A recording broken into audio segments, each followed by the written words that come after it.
السلام علیکم ورحمۃ اللہ وبرکاتہ حمدا کثیرا طیبا مبارکا فی اللہم صلی وسلم علی نبینا محمد اعوذ باللہ من الشیطان الرجیم بسم اللہ الرحمن الرحیم یا ایہا الذین، اے وہ لوگو، آمنو جو ایمان لائے ہو، لا تتبعوا نہ تم سب پیروی کرو، خطوات الشیطان شیطان کے قدموں کی، ومن اور جو کوئی یتبع پیروی کرتا ہے، خطوات الشیطان شیطان کے قدموں کی، فَإِنَّهُ تو بے شک وہ یأمر حکم دیتا ہے، بالفحشاء بے حیائی کا، والمنکر اور برے کام کا، ولولا اور اگر نہ ہوتا، فضل اللہ اللہ تعالیٰ کا فضل علیکم تم پر، ورحمتہ اور اس کی رحمت، ما زکا تو ناپاک ہوتا، منکم تم میں سے، من احد کوئی بھی، یعنی کوئی ایک بھی، ابداً کبھی بھی، ولیکن اور لیکن، اللہ اللہ تعالیٰ یزکی پاک کرتا ہے وہ، من یشاء جسے وہ چاہتا ہے، واللہ اور اللہ تو سمیع خوب سننے والا، علیم خوب جاننے والا ہے۔ تو اللہ تبارک و تعالی فرما رہے ہیں کہ شیطان کا جو سب سے بڑا وار ہے وہ یہی ہے کہ انسان کو ورگلاتا ہے، انسان کو پریشان کرتا ہے اور کہتا یہی ہے کہ اللہ کے رستے سے ہٹ جاؤ، اللہ کے ساتھ شرک کرو، اور سب سے پہلا وار اس کا ہوتا ہے کہ اللہ کے ساتھ شریک ٹھہراؤ، اور اس کے بعد جو اس کا سب سے بڑا وار ہے وہ یہ ہے کہ وہ بے حیائی کو فروغ دیتا ہے، انسان کو بے حیائی والے کام، بے حیائی والی چیزیں مزین کر کر کے دکھاتا ہے۔ تو اللہ تعالیٰ فرماتے ہیں اے ایمان والو، تم کبھی بھی شیطان کے قدموں کی، یعنی شیطان کے رستوں کی پیروی نہ کرنا۔ یاد رکھو، جو کوئی شیطان کے رستے کی پیروی کر لے گا، فَإِنَّهُ يَأْمُرُ بِالْفَحْشَاءِ وَالْمُنکَرِ تو وہ شیطان تو صرف بے حیائی، فحاشی اور برے کاموں کا حکم دیتا ہے۔ اللہ تعالیٰ فرماتے ہیں جب تم بے حیائی اور فحاشی کی طرف آتے ہو نا، تو ولولا فضل اللہ علیکم ورحمتہ اگر اللہ کا فضل نہ ہوتا تو تم اس میں گر جاتے۔ دیکھیں، آج بھی انسان بے حیائی اور فحاشی کی طرف آ گیا ہوا ہے۔ عورتوں کے ذہن میں ایک بات ڈال دی گئی ہے کہ وہ مردوں کے برابر ہیں اور جب چاہیں جہاں چاہیں وہ کام کر سکتی ہیں، وہ بے پردہ ہو کر اور ننگے سر جتنا اپنے آپ کو کم لباس میں وہ دکھاتی ہیں، اتنا ہی دیکھنے والا یہ محسوس کرتا ہے کہ یہ بڑی پڑھی لکھی عورت ہے۔ تو ایسی بات نہیں ہے، تعلیم ہمیشہ عورت ہو یا مرد اس کو اپنا جسم کور کرنے کی ترغیب دیتا ہے۔ ایسا نہیں ہے کہ علم کہتا ہے کہ انسان ننگا ہی ہو کر چلنا شروع کر دے۔ تو دیکھیں، یہ ننگوں والی بات ہی ہے نا کہ عورت ہے، اس کے جسم پر لباس نہ ہونے کے برابر ہے۔ ہر جگہ پر، ایون کہ اب تو ٹریولنگ بسوں پر بھی عورتیں ہی نظر آتی ہیں، وہ استقبال کرتی ہیں، الوداع کرتی ہیں مسافروں کو، تو یہ سب بے حیائی کے کام ہیں۔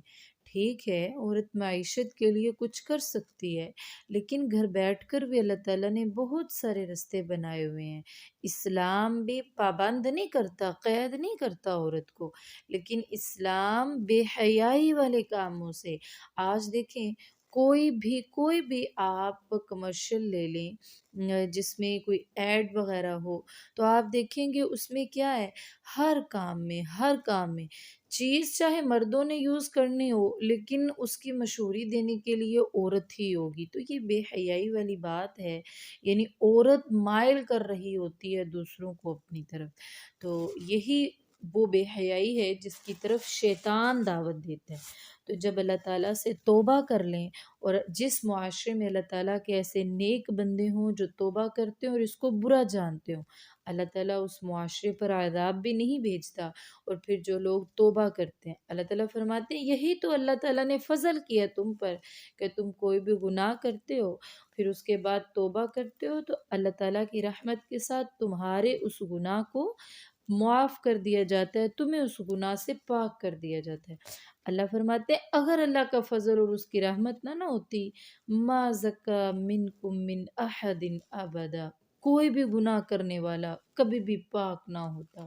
ولیکن اللہ یزکی من یشاء، لیکن اللہ جسے چاہتا ہے پاک کر دیتا ہے، کیونکہ وہ تو خوب سننے والا اور خوب جاننے والا ہے۔ پھر فرمایا کہ ولا یأتلی، اور نہ قسم کھائیں اولو الفضل، فضل والے، منکم تم میں سے، والسعتی، اور وسعت والے، ان اس بات پر کہ یؤتو وہ دیں گے اپنا مال، نہیں دیں گے، اولی القربہ قرابت داروں کو، والمساکین اور مسکینوں کو، والمہاجرین اور ہجرت کرنے والوں کو، فی سبیل اللہ اللہ تعالیٰ کی راہ میں، ولیعفو، اور چاہیے کہ وہ معاف کر دیں، ولیصفحوا، اور چاہیے کہ وہ درگزر کر دیں، الا کیا نہیں تحبون تم سب پسند کرتے، ان یہ کہ یغفر اللہ بخش دے اللہ لکم تمہارے لیے تمہارے گناہوں کو، واللہ اور اللہ تو غفور الرحیم بخشنے والا مہربان ہے۔ یہ آیت حضرت ابوبکر صدیق رضی اللہ تعالیٰ عنہ کے بارے میں نازل ہوئی، جب حضرت عائشہ صدیقہ رضی اللہ تعالیٰ عنہ پر بہتان لگا، تو اس میں مستح بن اثاثہ جو کہ حضرت ابوبکر صدیق رضی اللہ تعالیٰ عنہ کے خالہ زاد بھائی تھے، وہ بھی شریک ہو گئے، یعنی تھوڑا سا انہوں نے بھی منافقین کی ہاں میں ہاں ملا دی، تو حضرت ابوبکر صدیق رضی اللہ تعالیٰ عنہ نے برات کی آیات نازل ہونے کے بعد کہا کہ میں اس کے ساتھ ہمیشہ احسان کرتا رہا۔ احسان کیا؟ کہ وہ ایک مسکین شخص تھے، غریب تھے، تو حضرت ابوبکر صدیق رضی اللہ تعالیٰ عنہ نے ان کا وظیفہ لگایا ہوا تھا، ان کی مدد کیا کر دیتے تھے مالی، جن سے ان کا گزر بسر ہو جاتا۔ تو فرمانے لگے کہ میں نے اس کے ساتھ احسان کیا اور اس نے مجھے احسان کا بدلہ برائی کے ساتھ دیا ہے، کہ میری ہی بیٹی پر تہمت لگانے والوں کا ساتھ دیا اس نے، تو قسم کھا لی کہ میں اب اس کی مدد نہیں کروں گا، میں اس کا وظیفہ بند کر دوں گا۔ اللہ تعالیٰ نے فرمایا ہے کہ جو تم میں فضیلت والے ہیں نا، وہ اور وسعت والے ہیں، وہ اس بات پر قسم نہ کھائیں کہ وہ قرابت داروں، مسکینوں، مہاجروں اور اللہ تعالیٰ کی راہ میں ہجرت کرنے والوں کو اپنا مال نہیں دیں گے، وہ ایسا نہ کریں، ان کو چاہیے کہ ان کے گناہ کو معاف کر دیں، ان سے درگزر کریں۔ پھر اللہ نے فرمایا الا تحبون ان یغفر اللہ لکم، کیا تمہیں یہ بات پسند نہیں ہے کہ تمہیں تمہارے گناہوں کو اللہ معاف کر دے، اللہ تمہارے گناہوں کو بخش دے۔ حضرت ابوبکر صدیق رضی اللہ تعالیٰ عنہ نے جب بھی یہ الفاظ سنے، یہ آیت سنی، تو فرمانے لگے کیوں نہیں، مجھے یہ بات بہت ہی پسند ہے، اور ان کو معاف کر دیا۔ دیکھیں اس سے ایک بڑا اہم پوائنٹ یہ بھی نکلتا ہے کہ جب انسان کسی کو معاف کر دیتا ہے تو اللہ تبارک و تعالیٰ اس کے گناہوں کو معاف کر دیتا ہے، یعنی اپنے گناہوں کی معافی کے لیے دوسروں کی غلطیوں گناہوں سے درگزر کرنا چاہیے، ان کو معاف کرنا چاہیے، انشاءاللہ اللہ تعالیٰ ہمارے گناہ بھی معاف فرمائیں گے۔ اب انہوں نے فوراً اعلان کر دیا کہ میں مستح کا وظیفہ بند نہیں کروں گا، بلکہ کہ میں اس کو دوں گا، اور پھر اس کے بعد وہ اور زیادہ ان کی یعنی پہلے سے بھی زیادہ مدد کرنا شروع ہو گئے۔ اللہ نے فرمایا اللہ تو بخشنے والا مہربان ہے۔ اللہ تعالیٰ کی یہ صفت ہے کہ جب انسان گناہ کرنے کے بعد اللہ تعالیٰ کے سامنے آتا ہے، اللہ تعالیٰ سے گڑ گڑا کر توبہ کرتا ہے، معافی مانگتا ہے، تو اللہ تعالیٰ اس کے گناہ معاف کر دیتے ہیں۔ اسی لیے انسان کو بھی چاہیے، اور رسول اللہ صلی اللہ علیہ وآلہ وسلم کا فرمان بھی ہے، اللہ تعالیٰ کو وہ بندہ بہت پسند ہے جو گناہ کرنے کے بعد توبہ کرتا ہے، اس کی آنکھوں سے جب آنسو نکلتے ہیں نا، اللہ تعالیٰ اس کے گناہوں کو معاف فرما دیتے ہیں۔ پھر اگلی آیت میں اللہ تعالیٰ فرما رہے ہیں کہ ان الذین، بے شک وہ لوگ جو یرمون، تہمت لگاتے ہیں، المحصناتی، پاک دامن عورتوں پر، الغافلاتی، جو بے خبر ہوتی ہیں، بھولی بھالی سی ہوتی ہیں، المؤمناتی، اور وہ مومنہ بھی ہوتی ہیں، ایمان والی ہوتی ہیں، لعنوں، وہ لعنت کیے گئے ہیں، فی دنیا، دنیا میں، والآخرتی، اور آخرت میں، وَلَهُمْ، اور ان کے لیے، عذاب، عذاب ہے، عظیم، بہت ہی بڑا۔ یعنی اللہ تعالیٰ نے فرمایا ہے وہی جو ہم نے پہلے بھی حضرت عائشہ صدیقہ رضی اللہ تعالیٰ عنہ پر تہمت والا قصہ پڑھا تھا، اسی کے بارے میں اللہ تعالیٰ فرما رہے ہیں کہ ایک بھولی بھالی سی، معصوم سی، مومنہ پاک دامن عورت پر جو اس طرح کی باتوں یعنی برائی والی باتوں سے ہی بے خبر ہے، ان پر جو تہمت لگائے گا، ایسے تمام لوگوں پر لعنوں، وہ دنیا میں بھی لعنت کیے گئے ہیں اور آخرت میں بھی لعنت کیے گئے ہیں، ان کے لیے بہت بڑا اللہ نے عذاب تیار کر رکھا ہے۔ تو دیکھیں کوئی بھی عورت ہو، اس پر جب کوئی بھی عورت ہو یا مرد ہو جو ان برائی والی باتوں سے کوسوں دور ہو، تو کسی کا حق نہیں بنتا کہ وہ ان پر تہمت لگائیں، بلکہ ہم نے پڑھا ہے کہ جب بھی کسی کے بارے میں ایسی بات کہیں، اگر حقیقی بھی دیکھیں تو 4 گواہ لانے ہوں گے، ورنہ بات بتانے والے کو حد قذف لگے گی۔ اسی لیے کبھی بھی کسی پر تہمت نہیں لگانی چاہیے۔ یوم، جس دن، تشہد، شہادت دیں گی، علیہم، ان کے خلاف یعنی ان پر، السنتہم، ان کی زبانیں، وایدیہم، اور ان کے ہاتھ، وارجلہم، اور ان کے پاؤں، بما، اس وجہ سے جو کانوا، تھے وہ، یعملون، عمل کیا کرتے۔ یومئذ، اس دن، یوفیہم اللہ، پورا پورا دے گا انہیں اللہ، دینہم، ان کا بدلہ، الحق، جو حقیقی ہوگا، سچا ہوگا، یعنی پورا پورا ہوگا، وَيَعْلَمُونَ، اور وہ جان لیں گے، ان اللہ، کے بے شک اللہ ہی، هو الحق، وہی تو حق ہے، المبین، اور حق کو بیان کرنے والا ہے۔ اللہ تعالیٰ قیامت والے دن کے بارے میں بیان فرما رہے ہیں کہ وہ دن تو ایسا دن ہوگا جب انسان کے خلاف انسان کے اپنے اعضاء دے رہے ہوں گے گواہی، یعنی ہر انسان چاہے گا کہ وہ اپنے حق میں گواہی دے کر جنت میں چلا جائے، لیکن جب وہ گواہی دینے لگے گا تو اس کی زبان کو بند کر دیا جائے گا، اس کے منہ کو بند کر دیا جائے گا، وہ اپنی گواہی ہی نہیں دے سکے گا، اتنے میں اس کے ہاتھ، اس کے پاؤں، اس کی آنکھیں، کان، ناک، غرض کے جس جس حصے کے ساتھ اس نے گناہ کیا ہوا ہوگا، وہ بول بول کر اس کے خلاف گواہی دیں گے اور بتائیں گے اس نے ہمارے ساتھ یہ گناہ کیا، یہ گناہ کیا۔ اللہ تعالیٰ فرماتے ہیں اس دن تمام کے تمام لوگوں کو ان کے اعمال کے برابر بدلے ملیں گے، یعنی یومئذ یوفیہم اللہ دینہم الحق، اس دن جو حقیقی فیصلہ ہوگا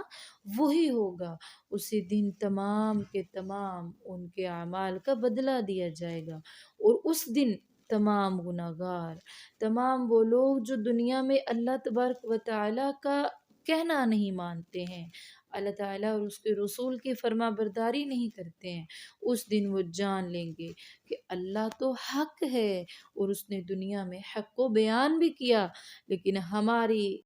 بدبختی کہ ہم نے اللہ تعالیٰ کے حکم پر لبیک نہ کہا۔ اور پھر اگلی آیت میں اللہ تعالیٰ بیان فرما رہے ہیں کہ الخبیثات، ناپاک عورتیں،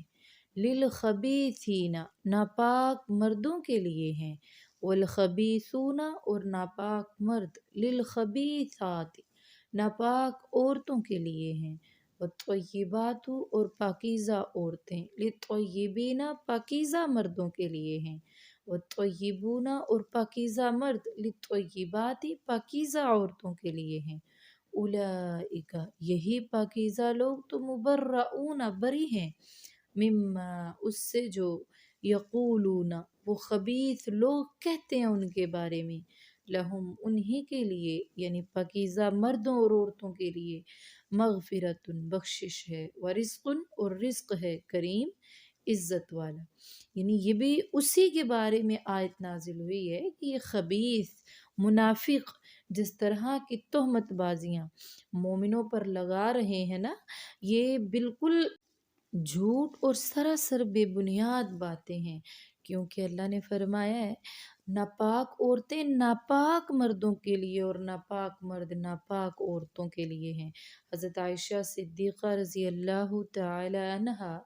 رسول اللہ صلی اللہ علیہ وآلہ وسلم کی زوجہ محترمہ تھی، اور آپ صلی اللہ علیہ وآلہ وسلم تو کل کائنات سے پاک تھے، اور آپ صلی اللہ علیہ وآلہ وسلم کے نکاح میں کبھی بھی اللہ تعالیٰ کسی ناپاک عورت کو نہیں دے سکتے تھے، اسی لیے اللہ تعالیٰ نے فرمایا ہے کہ ناپاک عورتیں تو ناپاک مردوں کے لیے ہیں، لیکن میرا نبی پاک ہے، میرے نبی کی تمام بیویاں بھی پاک ہیں۔ ناپاک عورتیں ناپاک مردوں کے لیے دنیا میں بھی اور آخرت میں بھی، لیکن پاک مرد پاک عورتوں کے لیے اور پاک عورتیں پاک مردوں کے لیے دنیا اور آخرت میں ہوں گے۔ اللہ تعالیٰ فرماتے ہیں اولئک مبرؤون مما یقولون،